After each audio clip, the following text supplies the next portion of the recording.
السلام علیکم ناظرین، آپ دیکھ رہے ہیں قاسم لائیو نیوز۔ پاکستان اور آزاد کشمیر کی موجودہ سیاسی صورتحال ایک بار پھر قومی توجہ کا مرکز بن چکی ہے۔ ملک کے مختلف حصوں میں سیاسی سرگرمیاں تیز ہو رہی ہیں، جبکہ آزاد کشمیر میں احتجاجی تحریک اور حکومتی اقدامات کے باعث حالات کشیدہ دکھائی دے رہے ہیں۔ آزاد کشمیر کے متعدد شہروں میں عوامی احتجاج اور ہڑتالوں کا سلسلہ جاری ہے۔ مظاہرین کا موقف ہے کہ وہ اپنی معاشی اور عوامی حقوق کے لیے آواز بلند کر رہے ہیں، جبکہ حکومتی ادارے امن و امان برقرار رکھنے کے لیے مختلف اقدامات کر رہے ہیں۔ بعض مقامات پر مظاہرین اور پولیس کے درمیان کشیدگی کی اطلاعات بھی سامنے آئی ہیں، جس کے باعث صورتحال مزید حساس ہو گئی ہے۔ سیاسی مبصرین کا کہنا ہے کہ آزاد کشمیر میں پیدا ہونے والی صورتحال صرف ایک مقامی مسئلہ نہیں، بلکہ اس کے اثرات قومی سیاست پر بھی مرتب ہو سکتے ہیں۔ عوامی سطح پر بڑھتی ہوئی بے چینی حکومت کے لیے ایک بڑا چیلنج بن رہی ہے۔ دوسری جانب وفاقی سیاست میں بھی اہم تبدیلیوں اور جوڑ توڑ کی خبریں گردش کر رہی ہیں۔ مختلف سیاسی جماعتیں اپنے اپنے سیاسی مفادات اور حکمت عملی کے تحت نئے اتحاد اور رابطے قائم کرنے کی کوششوں میں مصروف ہیں۔ خاص طور پر حکومت اور اس کے اتحادیوں کے درمیان بجٹ، ترقیاتی فنڈز اور سیاسی معاملات پر مشاورت کا عمل جاری ہے۔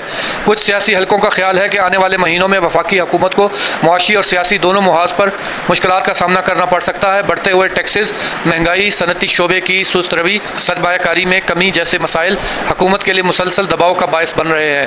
خیبر پختونخوا کی سیاست بھی اس وقت اہم موڑ پر کھڑی ہے۔ صوبائی حکومت مختلف سیاسی قوتوں کے ساتھ رابطوں میں مصروف ہے تاکہ صوبے کے مالی اور آئینی حقوق کی معاملات کو آگے بڑھایا جا سکے۔ NFC ایوارڈ، سابق فاٹا کے فنڈز اور دیگر مالی معاملات پر سیاسی گفتگو جاری ہے۔ ادھر بعض سیاسی رہنماؤں کی جانب سے پارٹی پالیسیوں پر اختلافات کی خبریں بھی سامنے آ رہی ہیں۔ سیاسی تجزیہ کاروں کے مطابق اگر یہ اختلافات بڑھتے ہیں تو آئندہ دنوں میں ملکی سیاست میں مزید ہلچل پیدا ہو سکتی ہے۔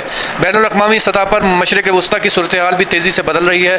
ایران اور امریکہ کے درمیان کشیدگی میں اضافہ عالمی سطح پر تشویش کا باعث بنا ہوا ہے۔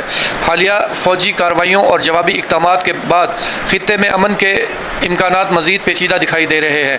ماہرین کا کہنا ہے کہ اگر یہ کشیدگی برقرار رہی تو اس کے اثرات عالمی تیل کی قیمتوں، تجارتی سرگرمیوں اور خطے کے مجموعی سلامتی پر پڑ سکتے ہیں۔ پاکستان سمیت کئی ممالک اس صورتحال پر گہری نظر رکھے ہوئے ہیں، کیونکہ عالمی حالات کا براہ راست اثر مقامی معیشت پر بھی پڑ سکتا ہے۔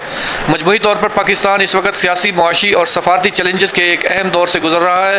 آنے والے ہفتے اور مہینے ملک کی سیاست، معیشت اور عوامی زندگی کے لیے انتہائی اہم ثابت ہو سکتے ہیں۔ ناظرین، آپ کی اس صورتحال کے بارے میں کیا رائے ہے؟ کمنٹس میں ضرور بتائیے گا۔ اللہ حافظ۔